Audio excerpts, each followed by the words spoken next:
Hey, what's up guys? Jake with Legacy 4x4 here again, and today we've got a nice short video. We're just going to be rebuilding the Rochester 2GC carburetor that is found on my Dauntless motor that came in this Jeepster Commando.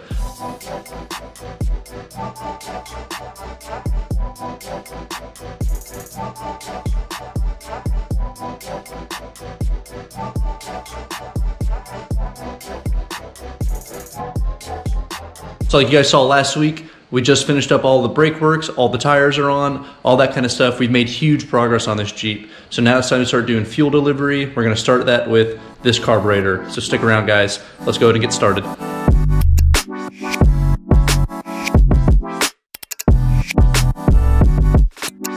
All right, so you guys can see here, this is how those parts came out of the cleaner. I ran them through 3 times, but they were pretty bad before we started. So I just used some of this Purple Power concentrated degreaser. I picked that up at AutoZone at one point or another. It was easy enough, but you can see how these all turned out. All of the big grease and grime is off of it.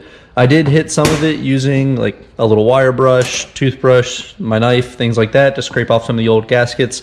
This thing has clearly not been cleaned in quite a while, but we let them dry overnight and now it's time to start rebuilding. So you can see I've got all of the new gaskets here. The kit that I picked up from Mike's Carburetor Parts comes with a bunch of extra gaskets. It's a kind of like a universal kit. So only some of these gaskets will be used to rebuild this carburetor. It's got new spring, new jet, new whatever this thing is, all brand new parts, and anything that wasn't getting replaced, I cleaned up like this and smoothed out so it all looks good. All right, so that's what those look like coming out of the cleaner. Let's go ahead and get started. I'm putting this back together again. I'll give you guys a little time lapse. It's probably gonna take me quite a while. I'm not a carburetor expert, so you guys will just see a few seconds of it, and then I'll show you what it all looks like all finished.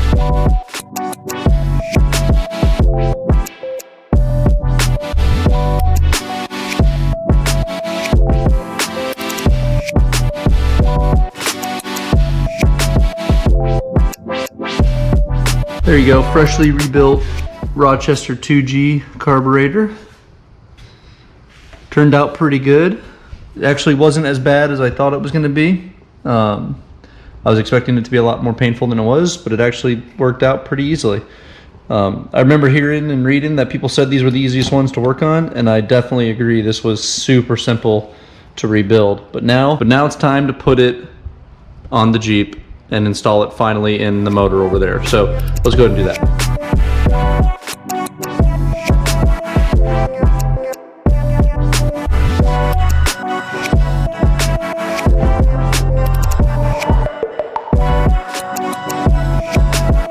All right, I mean, that's all there is to it. I gotta tighten it down still, but I don't have the bolts for it, so I gotta go get those. But you guys can see that's what it looks like in there.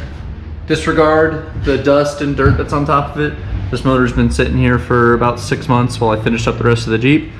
But I got that done. I still got to get an air cleaner bolt and an air cleaner. Probably just gonna get a nice looking Edelbrock system to go up on top there. But that's it. I got a few more things left to do in this engine bay, as you can see.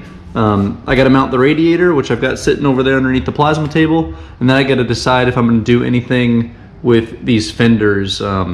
I haven't decided yet if I want to seal them up or just cut out all of that old metal that's back there and just make this kind of streamlined look.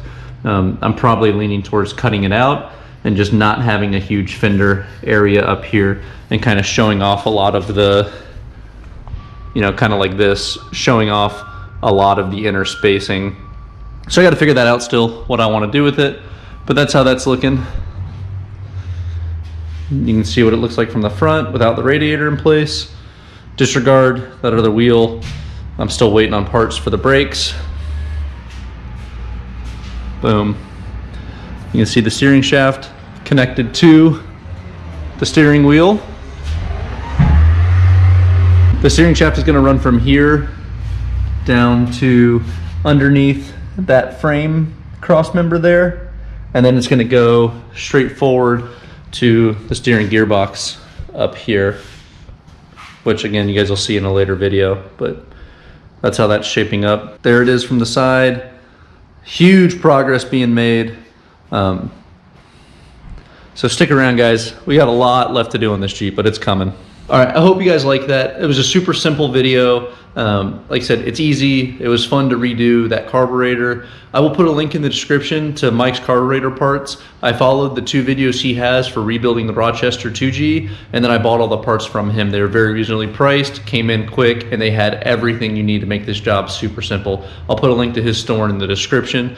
But I hope you guys like that video. Make sure to like, share, and subscribe, and stick around for next week. Next week, we're gonna have a fuel video out, and then the week after that, we're gonna do cooling, and then we're gonna really start to see some serious progress being made on this Jeep. After that, the Jeep's gonna be pretty close to being able to start, run, and drive. So stick around, guys. We're making huge progress on this Jeep during this quarantine season. All right, take care.